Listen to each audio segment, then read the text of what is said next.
Hola técnicos y estudiantes, en este vídeo vamos a construir una emisora de radio FM experimental de 3 vatios de potencia, con un alcance máximo de 300 metros según ajustes de antena. Para ello lo primero que necesitas es escoger correctamente los componentes adecuadamente, como puedes ver que estoy haciendo.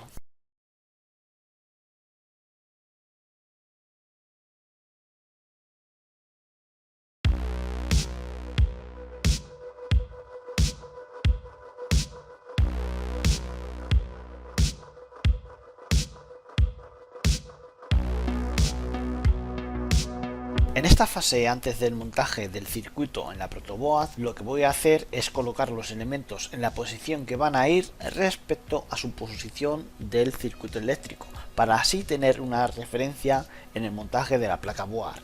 Eso, a la vez que me ordena los elementos y me guarda un orden de seguimiento en un montaje, me permite encontrarlos rápidamente y no perder tiempo en el montaje. Por así decirlo, es el esqueleto del circuito eléctrico antes del montaje. Como ya hemos montado la configuración básica, vamos a montarla en la placa protoboard de manera similar. Para ello vamos a utilizar, yo tengo en vez de la resistencia de 47 kΩ, voy a utilizar una de 39 kΩ y en vez de un potenciómetro una resistencia fija. Esta va a ser la entrada de señal, ¿vale? Nota, si quieres conectar directamente una fuente de señal a la entrada, simplemente quita esta red y conecta el condensador a la entrada directamente. La entrada de señal la voy a aplicar aquí en este pin, y el condensador de acoplo de 5 microfaradios, el negativo va a ir a negativo. Vale, vamos a montar la siguiente red. R2 de 1 megaohmio y el condensador de 100 picofaradios, por la resistencia de 1 megaohmio, que lo puedes hacer directamente utilizando el mismo terminal de condensador de 100 picofaradios, y aquí ya puedes utilizar puentes. Utilizo un puente y ya tengo otra fase. Vamos a conectar ahora el circuito integrado. Bien, como amplificador yo he escogido el LM386, que es uno de los amplificadores integrados más usados en mis vídeos. Tienes que tener en cuenta que la entrada inversora, ¿vale?, es la que se conecta a la entrada de señal, y la entrada no inversora que se conecta al divisor de tensión, que proporcionará el punto de alimentación. Por el terminal 6 se alimentará positivo y a masa el terminal 4, y el terminal 5 de este integrado será la salida. También podéis utilizar el LM741 conectando la entrada de señal a la entrada inversora y la red de alimentación a la entrada no inversora, teniendo en cuenta que la salida ahora es en el terminal 6, no en el terminal 5, ¿vale? Y la fuente es en el terminal 7 y no en el terminal 6 del anterior circuito. La masa está igual en el punto 4. El integrado lo tenemos que poner así de lado, donde nos asegura que quede bien puesto y sin problemas. Y vamos a ver, la entrada de señal va al pin 2, y para ello, para conectarlo, vamos a utilizar un puente. Ahora tenemos que conectar la red de alimentación, formada por las dos resistencias de 27 K. Una va a ir a la entrada no inversora, que es el pin 3. Voy a utilizar esto para sacar aquí el positivo y el negativo en la entrada no inversora, y la otra de la entrada no inversora a masa. Esto va a ser el negativo y este de aquí arriba va a ser el positivo. Y la salida se va a obtener por el terminal 5. Del terminal 5 vamos a sacar el paralelo de la resistencia de 1 megaohmio y 15 kiloohmios, que como no tengo resistencia 15 kiloohmios, pongo una de 13 megaohmios, y esta va a estar en paralelo con la resistencia esta, y como es el 5, este es el 5, lo llevo a través de aquí. Aquí voy a utilizar otro puente para unirlos. Esto así ya se queda unido. De 1 mega que va del 5 a 15, y de 1 mega ya se va a partir a la red de transmisión. Alimentamos el integrado, sacamos desde el 6 un puente y va a ir aquí, y de aquí lo voy a juntar aquí, que luego lo voy a alimentar todo en un mismo positivo. Y el negativo ahora es el 4 que tiene que ir a negativo.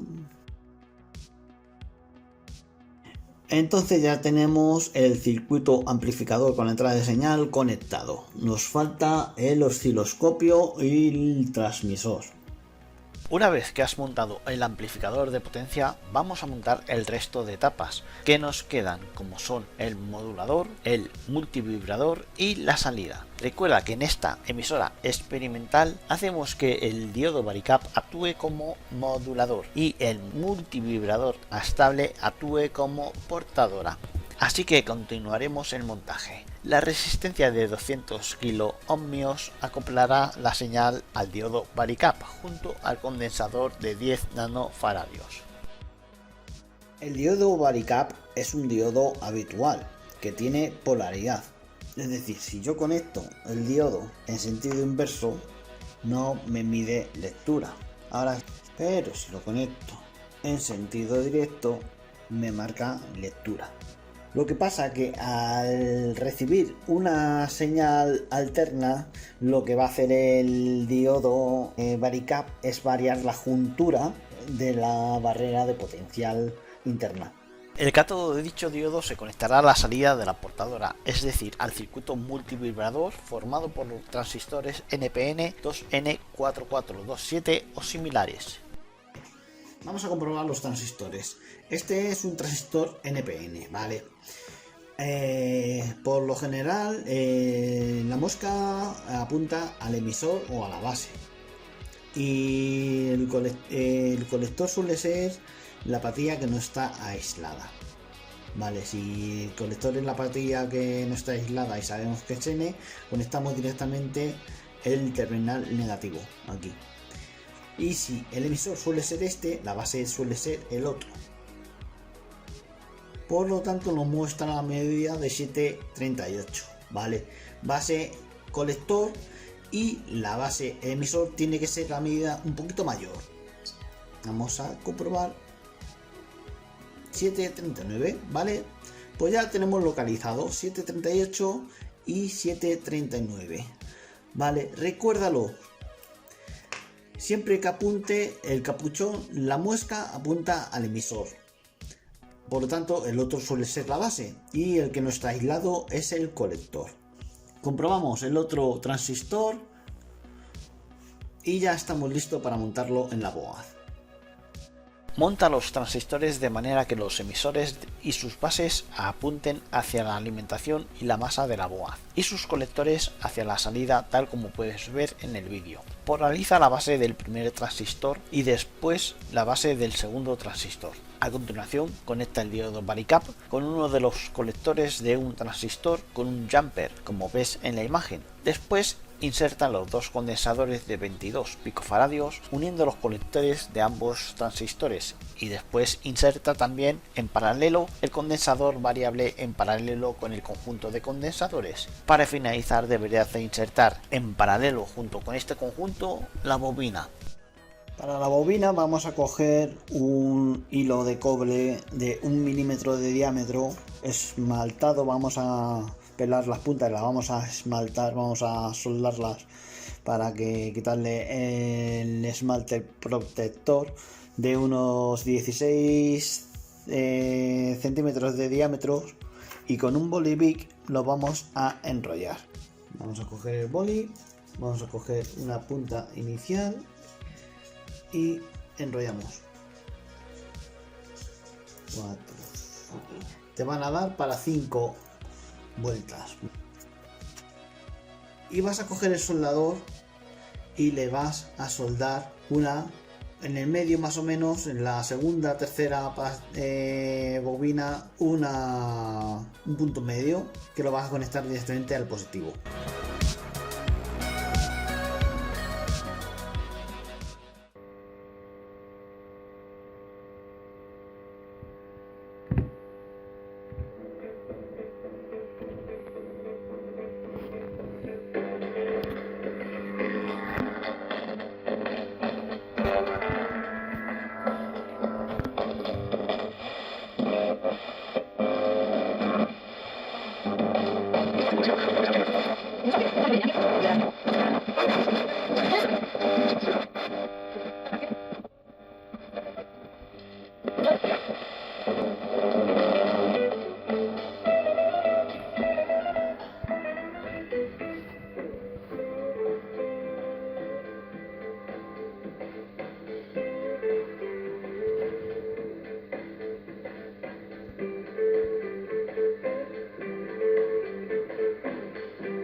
Bueno, como podéis ver, el circuito ha sido modificado en varias ocasiones. He tenido que hacer varias pruebas. De hecho, he tenido que conectar mi amplificador porque he tenido varios problemas con el amplificador LM que había puesto. He tenido muchos problemas con el circuito oscilante. Va a hacer la portadora con un multivibrador. La frecuencia de transmisión y el sistema oscilante no es tan estable como se parece. Además, se obtiene mucho ruido y los transistores se calientan una barbaridad. La potencia de salida no son 3 vatios. Sí que se obtienen 3 vatios de consumo, ¿vale? Porque los transistores se calientan una barbaridad.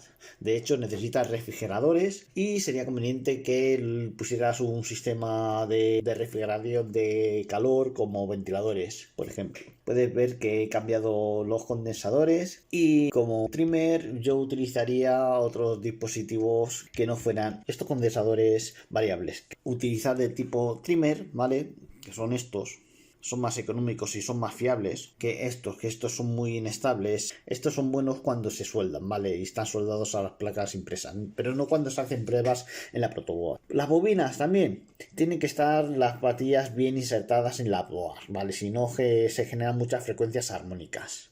Y en la antena, que esté bien insertada también. Resumiendo, el circuito es muy inestable. Se calienta como el mismísimo infierno, con un consumo de 140 mA de corriente y una salida de potencia eléctrica de aproximadamente 2 vatios y medio. La transmisión de señal no es tan estable, ya que la deriva térmica hace que el aumento de temperatura afecte a la frecuencia de la portadora del circuito multivibrador. Por eso cuando tienes un rato conectado el circuito sintonizado en un canal, al ratito empieza a distorsionar y a escucharse peor, hasta que llega un momento en el que deja de escucharse. Por otro lado, aunque la potencia puede llegar a ser casi de 3 vatios, la transmisión de señal no va a ser proporcional a la potencia consumida por los transistores, ya que además de transmitir a la frecuencia de la portadora modulada en frecuencia, se generan señales de segundo orden, como las armónicas, y la falta de filtro pasabandas en el transmisor evita la transmisión de dichos armónicos junto a la señal modulada, que resta potencia y distancia a la transmisión en la antena.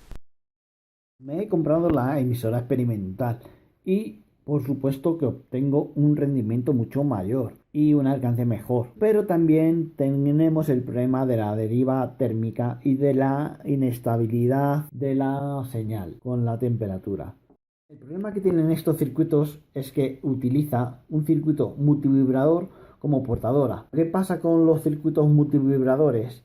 Que los circuitos multivibradores tienen una frecuencia fija, en teoría, pero que no tienen en cuenta la deriva térmica, como ocurre en este circuito. Además, como el emisor se conecta directamente a masa, el aumento de temperatura afecta precisamente a esa frecuencia y tampoco tiene un filtro de señal.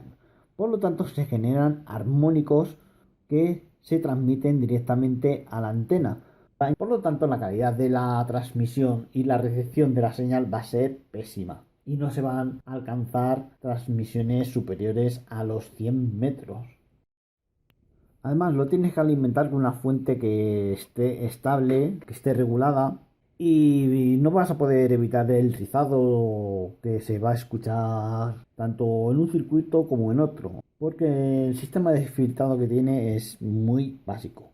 Pero bueno, el circuito, tanto si te lo compras como si lo construyes, está muy bien para iniciarte en el mundo de la radiocomunicación. Yo te recomiendo que no te gastes dinero en comprártelo, porque lo puedes construir con muy poco dinero, con componentes que tengas en tu casa seguramente.